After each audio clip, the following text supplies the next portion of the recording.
그 헬라파 유대인들에게 이 구제품이 잘 안 돌아가는 것 같아요. 그러니까 이거 뭐 차별하는 거냐, 원망하고 불평하고 서로 갈등과 분열이 생기기 시작했습니다. 히브리파 유대인은 히브리 사람들, 히브리 문화, 히브리어를 할 줄 아는 이제 그런 사람들, 교회 안에 갈라진 거죠. 이 문제가 해결이 될 때도 7집사를 세워서 그 문제를 해결하도록 하고 사도들은 말씀과 기도에 전무했다.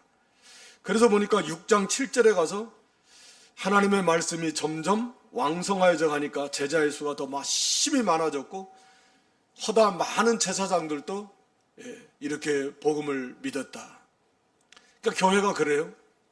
구제도 정말 중요한데 본질에서 떠나면 구제 때문에 말씀과 기도, 이건 개인도 마찬가지예요.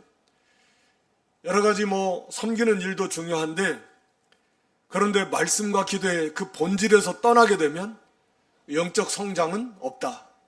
교회가 말씀과 기도에서 멀어지게 되면, 그게 약해지게 되면 교회의 성장은 없다. 그러니까 자꾸 어떤 구제도 좋고 봉사하는 거 좋고 그거 해야 될 일이지만 그것이 본질은 아닌데 그런 것들 때문에 우리가 말씀과 기도에 약해지기 시작한다면 그때는 영적으로 개인적으로나 교회적으로 약해질 수밖에 없다. 성장해 나갈 수 없다라고 하는 것입니다. 오늘날 교회가 너무나 다양하게 교회 규모가 클수록 프로그램도 많고 행사들도 많고 그래서 말씀과 기도에 집중하지 못한다. 말씀과 기도에 집중하지 못하니까 영적으로 약해져요, 교회가. 개인적으로도 마찬가지입니다. 너무 하는 일이 많아요. 그래서 기도하는 시간이 적고 말씀을 배우고 말씀을 묵상하고 말씀을 생명으로 삼는 그런 시간들이 적어지면 그런 영적 성장이 이루어질 수 없습니다. 그러니까 교회나 말씀드린 대로 성도 한 사람 한 사람이 교회 한 지체들인데 이 본질의 예배, 말씀과 기도, 하나님과의 이 관계 속에서 이것이 무너지고 이게 약해지면 교회는 생명이 없어지고 힘이 없어진다. 우리가 지금 이 사도행전을 통해서 교회가 막 세워져서 은혜가 충만한 가운데도 반드시 문제가 있거든요.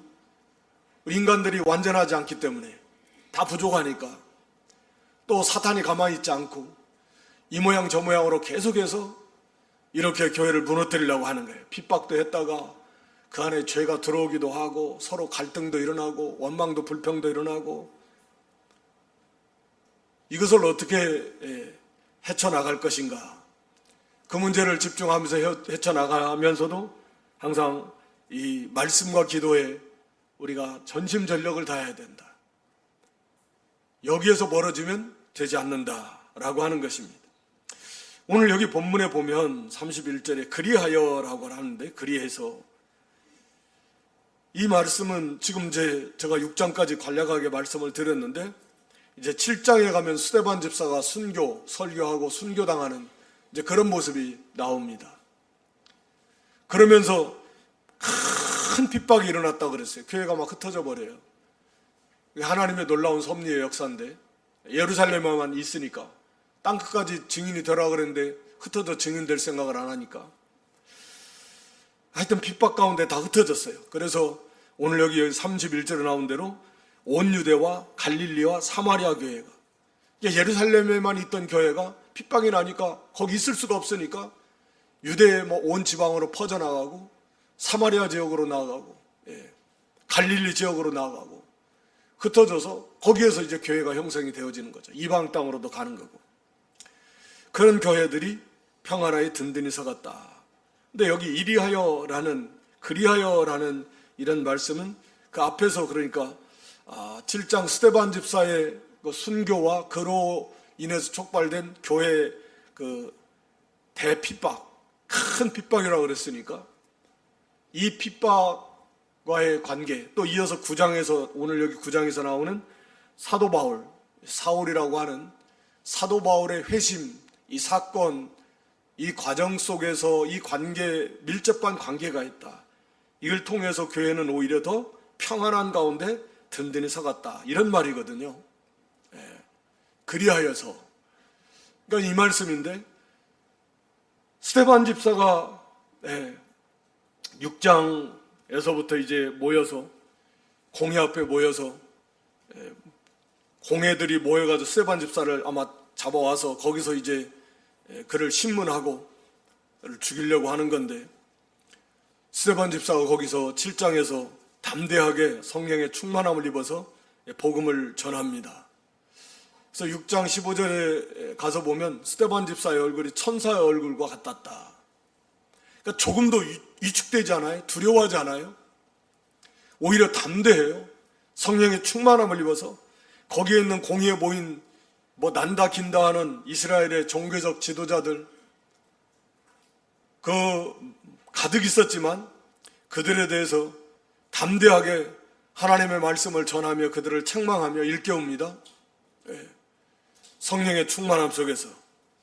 그래서 복음을 전하고, 그러니까 이들이 양심이 찔리니까 회개하는 것이 아니라 오히려 스데반 집사를 죽이려고 하잖아요. 그래서 7장 마지막에 가서 보면 죽입니다. 돌로 쳐서 막 죽이는데, 7장 55절, 사도행전 7장 55절 한번 보여줘 보세요.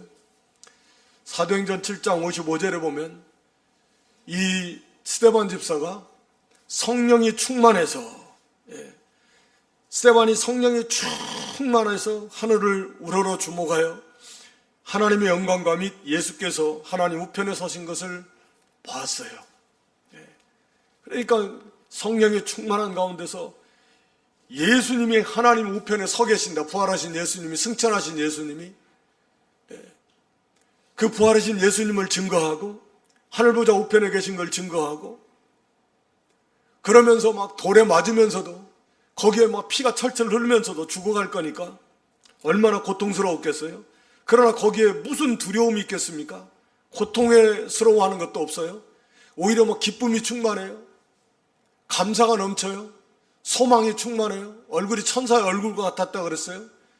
부활하신 예수님이 하나님 보좌 우편에 서 계신 것을 눈으로 보면서 그걸 막 마치 중계방송하듯이 증거하고 있어요. 돌에 맞으면서도, 거기에서 막 피가 흘리면서도 오히려 그들을 위해서 사랑으로 용서의 기도를 해요.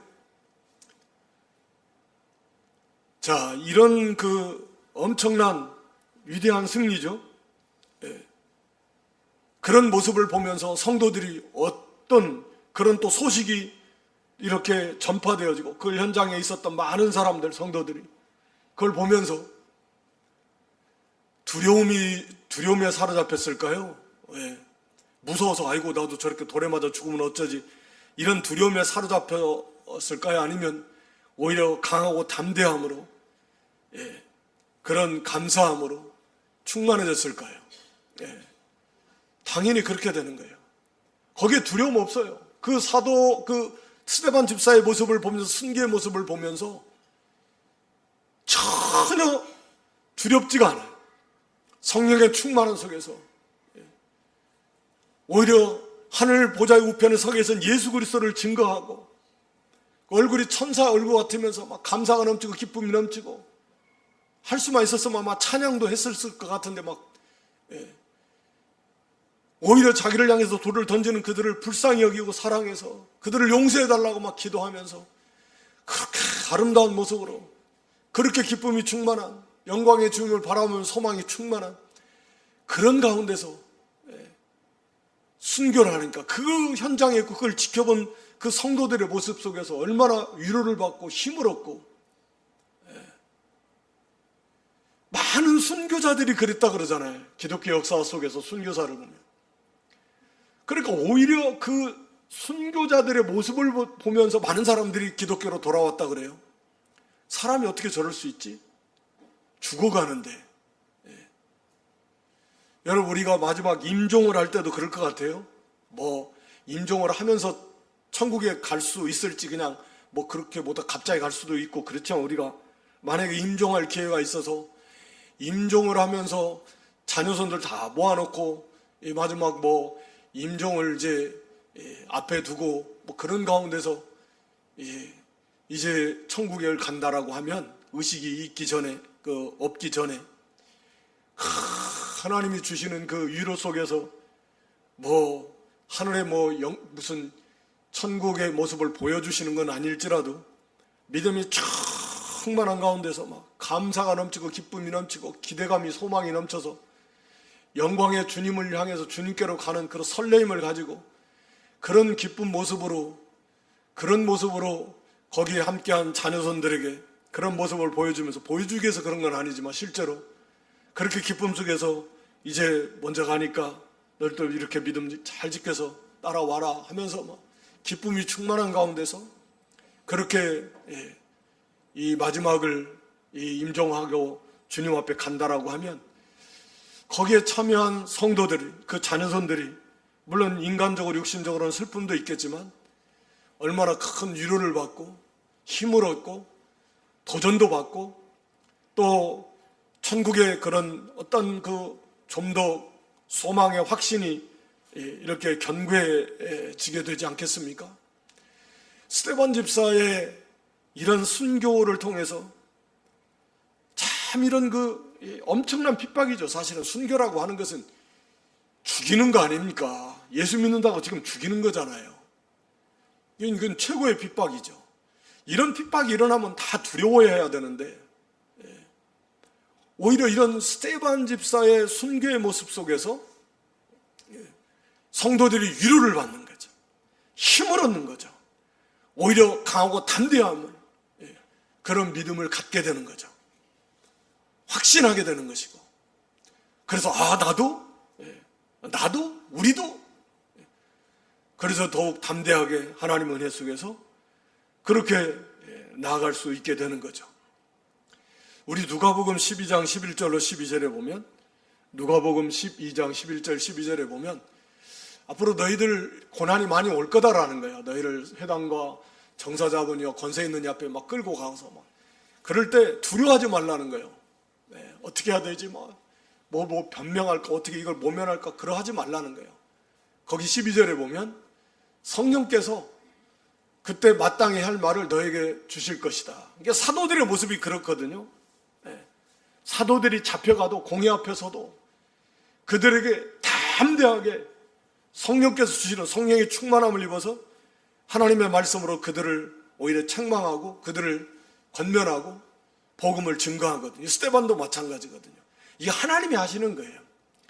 우리가 믿음을 써서 담대하게 나가면 능히 감당하게 해주시는데 감당할 만큼만 시험을 주신다고 그랬고 능히 이기게 해주세요. 성령께서 함께 해주시고 그래서 두려움이 없어요. 그것이 어떤 종류의 이런 위협이 온다고 할지라도 두려워하지 않아요. 할 말을 담대히 한다는 것은 두려움이 없다라는 거잖아요. 아무리 협박을 하고 죽인다고 해도 전혀 두렵지 않아요. 왜? 성령께서 함께 하셔서 강하게 담대하게 스데반처럼 역사 속에서 이 다른 사도들처럼 모든 믿음의 사람들처럼 그런 거예요. 그러니까 밖에서 있을 때 그걸 바라보고 믿음의 관점이 아니라 육신의 생각으로 바라보면 저러면 어떡하지? 말세 대환란이 온다는데 이거 큰일 났네. 내가 세상 떠나기 전까지는 말세 대환란 안 오겠지? 그런 것이 아니라 그게 물론 환란이 오기 때문에 힘든 건 사실이지만 그러나 거기서 그걸 이길 수 있는 넉넉한 힘을 주신다고 말해요. 성령께서. 밑에가 다시 한 번 더 살펴보겠지만 그래서 우리가 두려워할 것이 아니에요. 오히려 이런 고난을 믿음으로 잘 통과하는 걸 보면서 더욱 견고해지고 교회가 든든히 서가는 것. 우리가 개인적으로도 그런 고난이 왔을 때 믿음의 길을 걸어가서 이런 고난이 올 때 그걸 하나님께서 도와주시고 하나님의 능력을 힘입어서 이 믿음을 잘 믿음으로 승리하고 고난을 이겨나갈 때 개인의 신앙은 말할 것도 없거니와 다른 형제들 또 공동체 그 신앙에 유익이 주고 든든히 서가도록 이렇게 유익하게 돕는 그런 승리하는 그런 믿음들이 되어야 된다는 거죠. 또 여기 9장의 사도 바울의 회심을 통해서 그리하여 마찬가지. 사도 바울의 회심은 참 이건 뭐 놀라운 역사인데 그 큰 핍박이 일어나서 있을 수가 없어서 사도들을 제외하고는 다 흩어졌습니다. 유대와 사마리아 이런 갈릴리 지역으로 다 흩어졌어요. 잡아다가 막 계속 집집마다 들어가서 막 남녀를 물러와 다 잡아다가 핍박하고 하니까 흩어졌는데, 그랬는데 그런 사도 바울이 이 다메섹으로 가다가 성도들 잡아서 끌고 올라오고 가다가 부활하신 예수님 만나서 하여튼 거꾸로 졌잖아요. 그 사도 바울의 회심을 통해서 하나님의 역사를 생생하게 체험하는 거죠. 하나님께서 이렇게 역사하시는구나. 그 핍박의 선봉장이었던 사도가 사울이, 그러니까 율법주의의 뭐 어떻게 보면 선봉장이잖아요. 유대교의 선봉장이잖아요. 이 사람들도 유대인들이었고 전에는 다 자기들도 이 유대교에 있었고 또 율법이 열심히 했던 사람들도 많았을 거예요. 이방인들도 있었지만 예루살렘에서 흩어진 사람들은 대부분 다 유대인들이란 말이에요. 율법이 다 열심히였고 아직도 여전히 나중에도 이제 그런 문제들이 생기지만 예수를 믿어도 뭐 할 일을 받아야 된다. 뭐 예수를 믿어도 이런 율법을 지켜야 된다라는 그런 잘못된 그 가지고 주장하는 사람들이 교회 안에 들어오기도 했고, 심지어는 나중에 다 히브리서에 보면 유대교로 돌아가려고 하는 사람들도 생겼는데, 이제 막 초기에 예수를 믿어 막 성령 임해서 믿음으로만 구원받은 그 기쁨이 충만한 믿음을 세워나가는 그런 가운데 있었지만 여전히 아직도 이렇게 연약한 가운데 있었는데, 아니 이 율법의 최선봉장, 최고 열심을 내는, 그리고 핍박하는데 가장 앞장선 그 사람이 거꾸로져 가지고 자기들 편에 서서 예수의 부활을 증거하고 예수님이 그리스도라고 증거하고 믿음으로 구원받는다는 걸 증거한다라는 거죠. 그러니까 이걸 보면서 성도들이 과연 우리가 믿는 이 복음, 예수 그리스도를, 예수님이 이 그리스도인 것이 확신하고 오직 믿음으로만, 이 복음을 믿음으로만 구원받는 것이 확실하구나. 유대인의 입장에서는 참 이게 쉽지가 않은 문제인데 사도 바울의 회심을 통해서도 이들의 신앙이 더 견고해지는 거예요. 자기가 믿는 예수님이 메시아가 확실하고 오직 믿음으로만 구원받는다는 이 진리가 너무나 분명하고 확실하다. 이런 믿음이 더욱 견고해지는 역할을 하게 한 거죠. 이 사울의 회심을 통해서. 하나님의 역사예요. 그래서 이 복음의 역사를 막을 수 없고 그 선봉장이 이 대적의 우두머리를 거꾸로 들이고 실제적으로 핍박도 조금 덜하게는 덜해졌을 거예요. 그렇지만 여전히 핍박은 있고 앞으로 또 거세지게 될 거고. 그래서 이러한 사도 바울의 거꾸로 들이고 이런 하나님의 놀라운 역사를 통해서 이들의 믿음이 더 견고해지고, 그래서 두렵지가 않은 거예요. 평안하였다. 평안하여 든든히 서갔다 그래요. 심령이 평안한 거예요. 환란이 와도 스데반 집사가 죽는 것 같은 그런 막 잡아 죽이는 엄청난 핍박이 왔는데도 오히려 강하고 담대함으로 그 속에 평강이 있고 평안이 있고. 여러분, 우리가 개인적으로도 신앙이 든든히 서가려면 염려, 근심, 걱정에 붙잡혀가지고는 믿음이 세워져 나갈 수가 없어요. 우리 예수님께서 그래서 염려하지 말라는 걸 그렇게 말씀하시죠. 염려하지 말라. 우리가 영적인 평안, 하나님과의 화평을 이루고, 그래서 우리 그 안에서 평안한 것, 어떠한 환란이 와도 두려움이 와도 또 미래에 대한 염려, 근심, 걱정이 막 공격해 들어와도 그걸 다 물리치면서 우리가 평안해야 믿음의 길을 걸어가면서 그래 든든히 서가고 교회도 든든히 서갈 수 있는 것입니다. 그래서 그리하여 온 유대와 갈릴리아 사마리아 교회가 평안하여 든든히 서갔다는 거예요. 환란이 없었다라는 게 아니에요. 어려움이 없었다라는 게 아니에요. 환란이 있고 어려움이 있고 힘들지만 흩어졌으니까 갑자기 흩어져서 생활 터전을 버리고 다른 데로 가야 되는데 거기 가서 또 생활을 하고 하려면 그렇게 사는 것도 쉽지가 않지만 시대 자체가 어려운 시대 속에서 그래도 거기 하나님 주시는 위로가 있고 평안이 있습니다. 그 평안한 가운데 든든히 서가요. 믿음이 든든히 자라나고 성도 한 사람 한 사람도 전체 교회가 평안한 가운데 든든히 세워져 나간다 라고 하는 것입니다.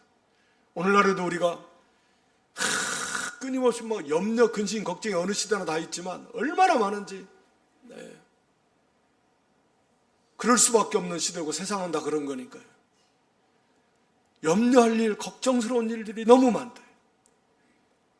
그러나 우리가 거기에 붙잡히고 매인다면 우리의 영적인 진보는 나타나지 않을 것이다. 그 자체가 영적인 싸움이라는 거죠. 그래서 모든 염려는 다 내어버리고 생각해보라 그랬잖아요. 생각해봐라. 근심하지 말고 염려하지 마세요. 걱정하지 말라는 거예요. 우리가 고린도후서 7장 10절에 보면 근심이 두 종류가 있다고 그랬어요. 하나님의 뜻대로 하는 근심과 세상 근심이에요. 그러나 세상 근심은 사망을 이뤄요. 사망의 고통만 당합니다. 그러나 하나님의 뜻대로 하는 근심은 우리를 회개케 해요. 후회할 것이 없는 구원에 이르게 하는 회개를 이룬다. 그러니까 우리 성도나 교회가 근심이 있다라고 하면 그건 하나님의 뜻대로 하는 근심만 있어야 돼요. 다시 말하면 우리가 하나님의 말씀대로 바로 살지 못한다.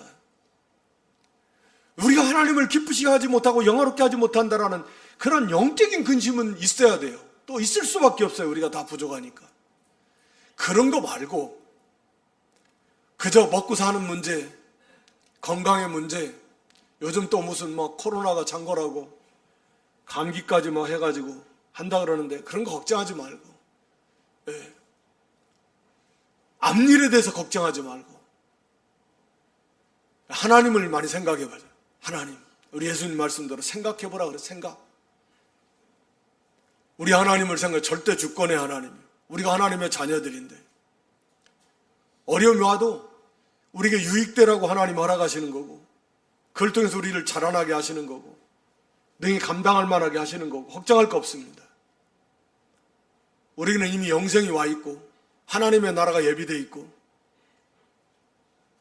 이게 잠깐 지나가는 것인데 어떤 믿음의 생각으로 살아계신 하나님을 바라보면서 세상 근심하지 말고, 염려하지 말고, 걱정하지 말고, 하나님 뜻대로 하는 근심하면서 얘기하면서 우리 마음의 평안에 평안, 하나님과의 관계 속에서, 또 형제와의 관계 속에서, 또 어떤 고난이 와도 이 스데반의 집사의 모습을 보면서 사도 바울과 같은 이런 대적자가 있어도 오히려 하나님께서 그를 통해서 더 든든하게 해주시고 평안하게 하고 그를 거꾸로 들이실 것이고, 뭐 사도 바울처럼 해시키실 수도 있고, 때가 되면 하나님께서 이제 다 거두어 가시고, 그러니까 반드시 하나님이 함께 하셔서 넉넉하게 얘기해 주신다. 또 성령께서 함께 하셔서 전혀 두렵지 않다. 그러니까 애써서 이미 오지도 않은 일을 갖다가 염려 갖다 놓고 거기서 거기에 붙잡혀가지고 믿는 일 못하고 평안을 빼앗기고 불안하고 두려워하고, 이 불안증, 염려증 이런 것들이 너무 많대요. 그게 좀 진행하면 막 이제 우울증으로도 가고, 우리가 항상 이 평안한 가운데 어떤 바람이 불어도 평안해야 된다. 그래 우리의 심령이나 교회가 든든히 서가고, 또 주를 경외함과 성령의 위로로 수가 많아졌다 그랬습니다. 주를 경외함과 성령의 위로로 진행했다란 말은 그 길을 걸어갔다 그 말입니다. 주를 경외하는 삶을 살았고, 주를 경외했다라는 말은 하나님을 경외라는 말은 시편 96편 8절, 시편 96편 8절에 보면 여호와의 이름에 합당한 영광을 그에게 돌려라. 이게 경외입니다. 여호와의 이름에 합당한 영광을 돌리는 거예요. 그러니까 하나님이 받으셔야 될 합당한 영광, 하나님이 받으셔야 될 합당한 섬김, 그것이 하나님을 경외하는 것입니다. 그러니까 그 창세기 22장 12절에 보면 아브라함이 하나님을 경외한 그 경외의 모본을 보여주는데 하나님께서 그렇게 말씀하시잖아요. 독자 이삭도 아끼지 않고, 네가 네 아들 네 독자라도 내게 아끼지 아니하였으니 네가 이제야 내 하나님을 경외하는 줄을 안다. 이게 경외. 그러니까 하나님의 이름에 합당하게 하나님을 섬기려면 독자이사, 자기 목숨, 생명, 물질 그 어떤 것보다도 하나님 말씀을 순종하는, 그게 하나님을 경외하는 거예요. 그러니까 하나님의 이름에 합당한, 하나님이 받으셔야 될 합당한 섬김, 그게 하나님을 경외하는 거예요. 신약적 개념으로 말하면 예수님 말씀하신 대로 네 마음을 다하고 목숨을 다하고 뜻을 다하고 힘을 다해서 주 너의 하나님을 사랑하라. 이게 하나님을 경외하는 거예요. 마음 다하고 목숨 다하고 뜻 다하고 힘을 다해서 하나님을 사랑해야 돼요. 사랑은 섬김이니까. 마음을 다하고 목숨을 다하고 뜻을 다하고 힘을 다해서 섬겨야 돼요. 순종해야 돼요. 그게 하나님을 경외하는 거예요. 그래서 예수님이 히브리서에서도 주를 경외함으로, 하나님을 경외함으로 그 기도를 들으셨다 그랬어요. 그러니까 하나님이 받으시기에 합당한 그런 섬김, 영광, 이게 경외입니다. 물론 100% 완전하진 않겠지만, 그래서 주를 경외했다라고 하는, 하나님이 받으시기에 하나님 제일주의, 하나님 말씀대로 그것이 순종하는 게 최우선이에요. 하나님 섬기는 게 당연히 최우선이고, 그게 하나님 경외하는 거예요. 하나님이 어떤 분이신데 두 번째, 세 번째가 되실 수 없잖아요. 하나님보다 더 귀한 존재가 있을 수 없잖아요. 자기 목숨이라도, 아무리 자기 아들이라도. 그게 마땅히 하나님을 경외하는 것이다. 그렇게 하나님 중심으로, 하나님 제일로 그런 경외하는 그런 믿음의 길을 걸어가는 거예요. 말씀대로 모이는 것 최우선으로 삼고, 예배 중심이요, 기도하는 것 기도하라는 말씀대로 최우선으로 삼고, 성도 사랑의 교제, 이 하나님 말씀 순종하는 거예요. 하여튼 그 말씀대로 순종하는 걸 최우선이에요. 그 하나님을 최우선으로 삼는 거예요. 그래서 삶 속에서 칭찬을 받았다 그랬잖아요. 빛을 비추니까 거기에 성령의 위로가 함께 하십니다. 위로라는 말이 보혜사라는 말과 어원이 같은 건데, 성령께서 위로해 주십니다. 왜요? 고난이 있잖아요. 그 믿음의 길을 걸어감에 있어서는 고난이 옵니다. 고난이 옵니다. 앞에서 스데반 집사처럼 하나님이, 성령께서 또 위로해줘요. 그래서 넉넉하게 얘기해줘요. 그래서 그 믿음을 계속, 그 믿음의 길을 가게 해줍니다. 믿음을 지키게 해주고 빛을 비추게 해줍니다. 성령께서 위로해줘요. 우리 고린도후서 1장 3절로 5절에 보면 그리스도로 말미암아 고난이 넘친 것 같이 위로도 그리스도로 말미암아 넘치게 됩니다. 4절 5절도 그냥 마저 보여주세요. 그래서 우리가 5절 그리스도로 말미암아 고난이 넘친 것처럼 위로도 그렇게 돼요. 그러니까 걱정할 것이 없어요. 성령의 위로로 그 길을 걸어갔습니다. 그러니까 수가 더 많아지더라. 주의 백성들이 복음을 힘써 어려움 있어도 복음 전하고, 빛을 비추고 하나님을 기쁘시게 하고, 수가 많아지는 건 전적으로 하나님의 주권적 역사인데 하나님께서 그 수를 더해 주시고, 그러니까 질적으로 영적으로 성장해 나가고 양적으로도 성장해 나가는 그러한 그 초대 교회의 모습인 것입니다. 오늘 우리가 말씀드린 대로 우리는 교회와 성도는 분리할 수 없어요. 교회가 든든히 서간다라는, 그 안에 속한 성도도 든든히 서가는 것이고, 교회가 뭔가 문제가 있다라면 그 안에 있는 성도도 그 영향을 반드시 받게 돼 있다.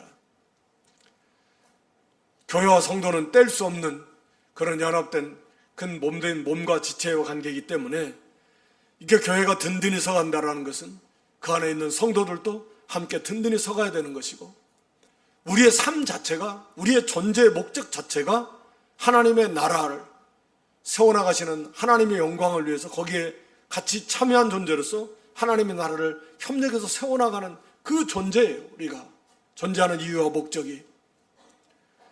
그렇기 때문에 오늘 여기 교회가 평안하에 든든히 서가는 모습을 통해서 오늘 우리의 모습도 마찬가지다라는 거죠. 환난도 있습니다. 어려움도 있습니다. 대적도 있습니다. 심지어는 죽임당할 수도 있어요. 감옥에 갇힐 수도 있고, 쫓겨날 수도 있고, 매를 맞을 수도 있고. 그럼에도 불구하고 우리가 성령의 인도를 따라서, 말씀의 인도를 따라서 우리가 순종해 나갈 때 능히 그것을 이기고도 이렇게 다른 사람을 위로할 수 있을 만큼 성령께서 위로해 주시고 또 지혜를 주시고 또 능력을 주시고, 그래서 하나님의 나라를 세워나가시는 그런 하나님이시다 라고 하는 것을 우리가 확신하면서, 바로 이 초대교회 성도들의 모습이 하나님의 은혜, 성령의 인도를 따라서 성령의 충만한 은혜 속에 있으니까 자기라고 하는 것이 없어지고, 교회 공동체 속에서 이런 환난과 핍박이 와서도 모이기를 힘쓰고 말씀을 배우기를 힘쓰고 기도에 전념하고 사랑을 베푸는 사랑의 교제를 하면서, 거기에 있는 공동체에 속한 성도 한 사람 한 사람이 얼마나 예수님을 많이 닮아갔겠습니까? 얼마나 많이 자라났겠습니까? 하늘의 영광이 얼마나 크고 상급이 얼마나 컸겠습니까? 바라기는 저와 여러분들도 우리가 뭐 수가 얼마나 되냐 어찌냐, 그것은 뭐 하나님께 달려있는 거예요.